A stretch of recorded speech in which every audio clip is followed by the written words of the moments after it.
But it's so nice, yeah. Pero sobrang sulit, so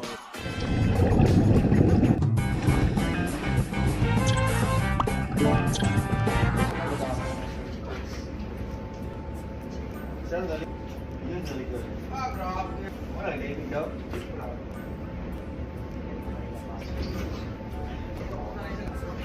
May ganito? Mabigat sa ano? Mabigat ka sa tent ba? Pwede daw, pwede daw.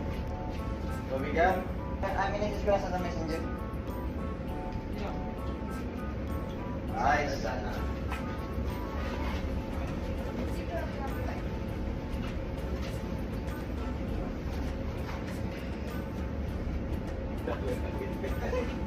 Please, balik-tik mo.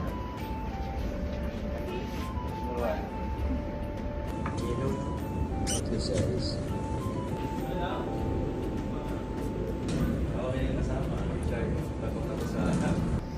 so, ayan guys, magsiswimming kami ngayon, diving muna with Christian.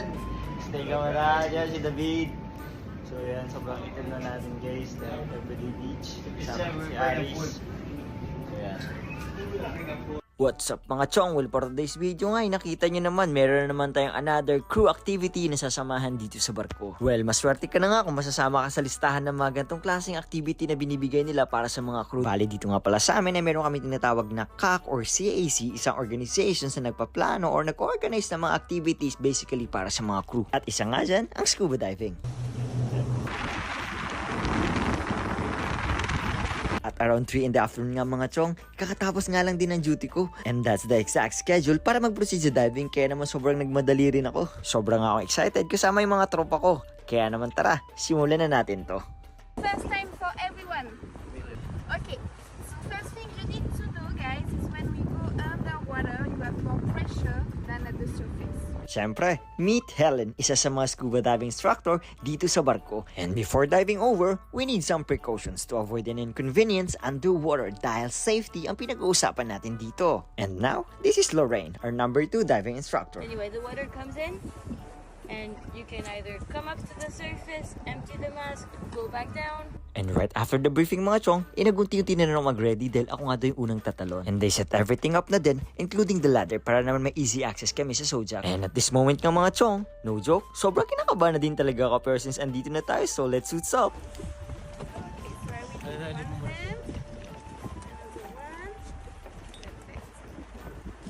The food vlogger. Kaya naman sinutan ito sa aking oxygen with its inflatable strap. Siyempre, hindi natin makalimutan ng goggles and pair of diving fins. Say hi. So, nasa ka ngayon? So yan guys, magdadive tayo ngayon guys. Samahan nyo kami. Dito tayo sa, saan nga to? Antigua. So kaya kasama namin yung mga professional divers namin sa barko. So, I will put my regulator in. Out. Perfect. Regulator on. You hold it with your hands. Hold on. And let it go. Down. It's like this, nothing to press here or no? Just like that. and as you can see nga mga chong, how I struggled carrying that approximately 15 to 20 kilos air tank on my back. And that's how I exactly separate scuba from free diving. And now mga chong, it's Mark's turn. Bali dalawa nga lang muna kaming mauna since dalawa lang yung instructor natin. And that's the advantage of scuba diving. You were able to see longer what's under the water like the magnificent coral reef, different species of marine animals na talagang sa ilalim ng dagat mo lang makikita. To be honest mga chong, hindi talaga ako nakahinga sa first 1 minute ko sa ilalim ng tubig. And as a first timer like me, sobrang nakakakaba pero ma-amaze ka din talaga sa mga makikita mo. Good.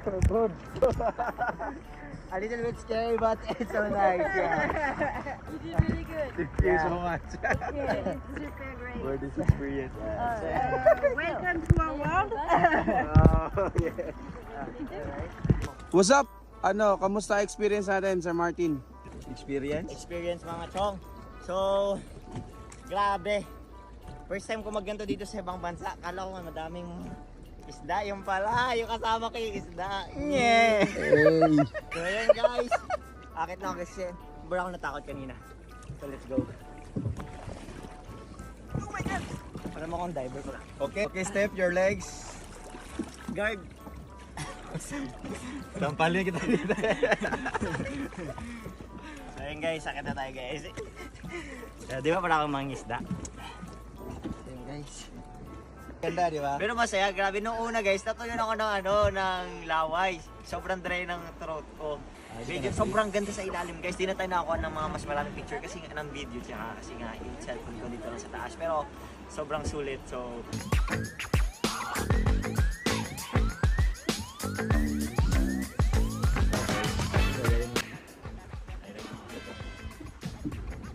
at after nga namin makakita at nagbihis mga chong, sumunod na rin agad tong si Aris, si Nico, at si David. At tulad nga sa amin ni Mark, nagstay din sila ng 15 to 20 minutes underwater. Fun fact nga mga chong, do you know that the term scuba is only an abbreviation and stands for self-contained underwater breathing apparatus? So may natutunan na naman kayo. It's 4:30 PM and right after diving, bumalik na rin kami agad sa barko.